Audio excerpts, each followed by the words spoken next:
ये सवाल कह रहा है कि the sum of 3 numbers is 220.5। 3 numbers का सम मुझे दिया है 220.5। कह रहा है रेशियो पहले 2 नंबर का 3:4 है और दूसरे और तीसरे नंबर का 5:7 है। तो हमें बताना है कि तीसरा नंबर किसके बराबर है। 3 नंबरों को मान लेते हैं ए बी सी 3 नंबर हैं, तो मुझे ए और बी का रेशियो दिया है, ये दिया है 3:4। मुझे बी और सी का रेशियो दिया है 5:7। अब यहाँ से अगर मुझे कभी भी A ratio B ratio C निकालना होता है तो इसका तरीका क्या होता है, जब मुझे ए लिखना होता है तो ए होता है 3 और 5 का गुणा यानी 15। जब बी लिखना होता है तो इन दोनों का गुणा होता है 20।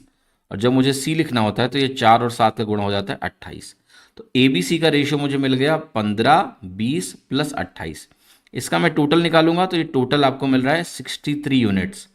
और ये 63 यूनिट्स जो इसका टोटल यानी सम मिला मुझे तीनों का, वो यहाँ दिया है 220.5 के बराबर है। तो मैंने ये भी लिख दिया। अब मुझे निकालना है कि भाई तीसरा नंबर किसके बराबर है। तीसरा नंबर किसके बराबर है, 28 के बराबर है, 28 के बराबर है। तो ये वैल्यू मुझे पता लग गई है, मुझे 28 यूनिट्स की वैल्यू कैलकुलेट करनी है। तो आप कहोगे यहाँ से 1 यूनिट निकालने की कोशिश करते हैं, ठीक है। तो ये वैल्यू बनेगी 220.5 बटे 63। फिर आप कहोगे मुझे तो 28 यूनिट की वैल्यू चाहिए, तो ये हो जाएगा 28 बटे 63 इंटू 220.5। ये सॉल्व करना है मुझे। 7 से काट दो, 7 चौके 28 बनेगा, 7 9 63 बनेगा। फिर इसको 9 से काटता हूँ तो 9 दूनी 18 हो गया, 40 हो गया बचा, 9 चौके 36 हो गया, 9 बचे 45। तो 24.5 इंटू 4 आ गया। ये वैल्यू कितनी है टोटल, 98। ठीक है, 24.5 इंटू 4 अगर आप करोगे तो 24 चौका 96 होता है।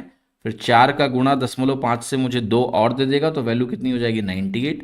या फिर आप ऐसे सोच ले कि 24.5 का दुगुना कितना होता है, आप कहोगे 49, 2 गुना 49, 4 गुना 98। या आप ऐसे भी सोच सकते हैं कि इसको हम मान लेते हैं 25 माइनस 10.5। तो 25 चौका कितना बनेगा 100 माइनस 4 इंटू 10.5 क्या बनेगा 2, 98। जो मल्टीपल वेज हैं 98 तक पहुंचने के। सिंपलेस्ट तरीका मुझे ये लगता है कि आप सोचें कि 24.5 का डबल क्या होगा 49, फिर उसका डबल कर लें। 2 बार डबल किया तो मुझे 4 गुना मिल गया, आंसर आ गया